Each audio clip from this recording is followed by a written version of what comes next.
Good afternoon, ladies and gentlemen. This is TVP World. You're watching World News. I'm your host, Benjamin Lee, and these are the latest headlines. President Volodymyr Zelenskyy and Donald Trump have concluded their call. Trump posted a brief social media update describing it as a very good conversation. He said he aimed to align both Russia and Ukraine in terms of their requests and needs. The two leaders had a highly publicized dispute at the White House late last month, but now appear to have reconciled. Their call, scheduled for 3 p.m. Central European Time, came just a day after Trump's conversation with Russian President Vladimir Putin. During that meeting, the U.S. and Russia agreed to exchange 175 prisoners of war. Earlier on Wednesday, Zelenskyy said that he hoped Trump would increase pressure on Russian nationals and entities violating U.S. sanctions. Amid ongoing ceasefire talks, Russia launched a large-scale attack on civilian infrastructure in several Ukrainian regions overnight. Our Kyiv correspondent, Oz reports.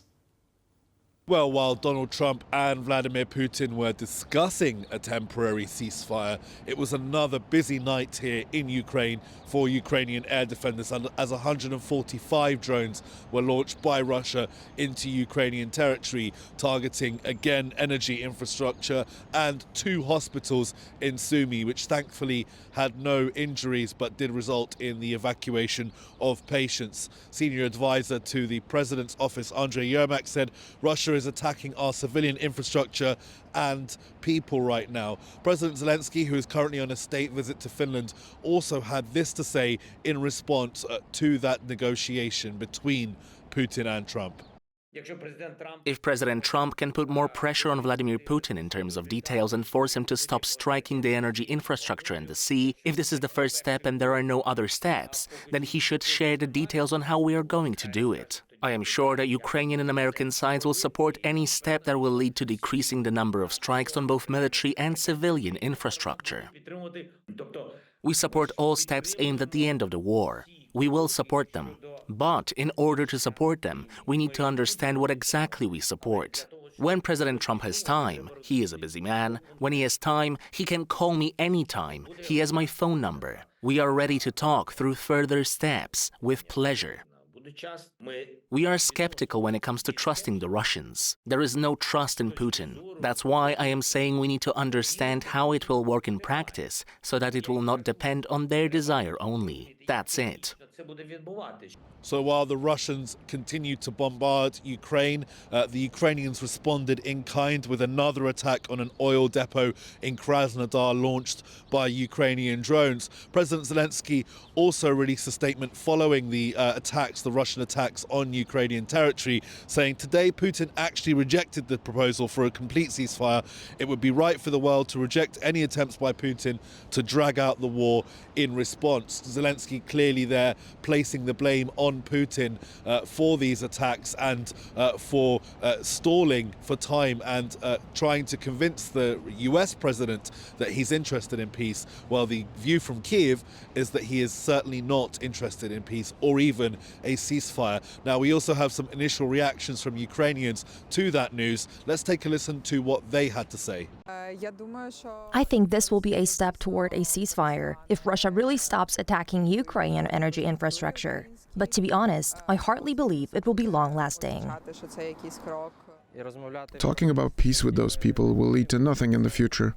So the answer to the question whether it will help, my answer is no. We've seen already ceasefires for 30, 60 and 90 days in the past, starting from 2014, and unfortunately they did not bring any good. I'm from the occupied territories and I've seen myself what the Russians were doing to civilians and our infrastructure. There was no respect for us there. There was no peace, there is no peace, and there will be no peace.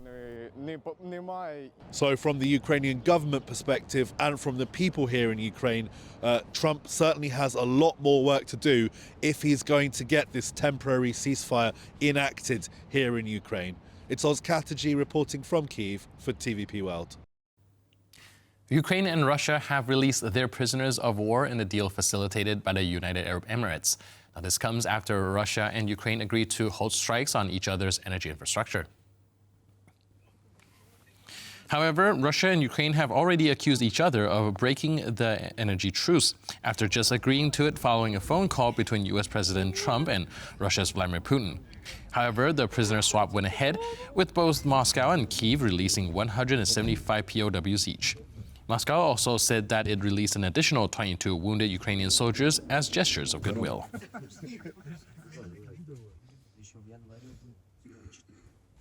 The EU's defense chief, Andrius Kubilius, told TVP World that Northeastern Border Shield is a strategic project not just for Poland, but for the Baltics and other Eastern European nations. His remarks came just as the European Commission released its white paper on defense in Brussels on Tuesday, outlining a roadmap to strengthen military capabilities across the region. Our EU correspondent, Angela Skujins, brings us a report.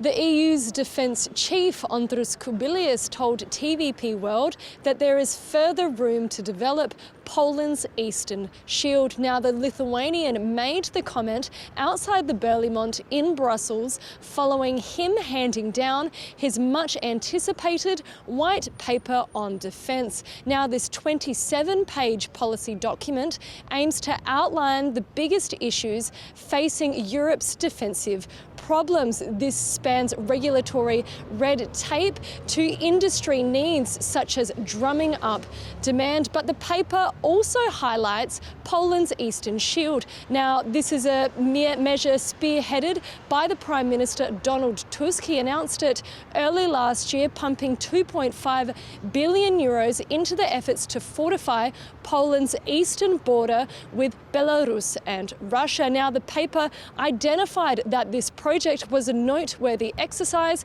with the Commissioner telling us that it not only has benefits for Poland, but also strengthens other Eastern European countries such as Finland, as well as the Baltics. Now, he made that press announcement today alongside the EU High Representative Kaja Kallas that said not only was Europe facing a hot war, but the war in Ukraine was an existential threat for the rest of the continent. Now, these comments come off the back of Europe announcing its 800 billion euro plan to rearm the bloc. We'll wait and see how other member states tap into that money. We know that industry heavy hitters such as the UK, US and Turkey have been left off the list when it comes to some of those military procurement demands, but we'll wait and see how those other member states address what's in that file.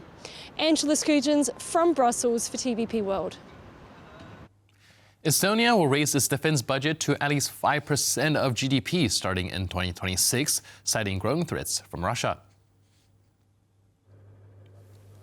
Increasing the budget from 3% to 5% of GDP will require an additional 600 million euros annually. Estonia's defense priorities include air defense systems, long-range weapons, drone warfare, and naval expansion, drawing lessons from the Russia-Ukraine war. The move follows similar defense spending hikes in Lithuania, Latvia, and Poland. Estonia now ranks second in NATO in defense spending as a percentage of GDP, just after Poland.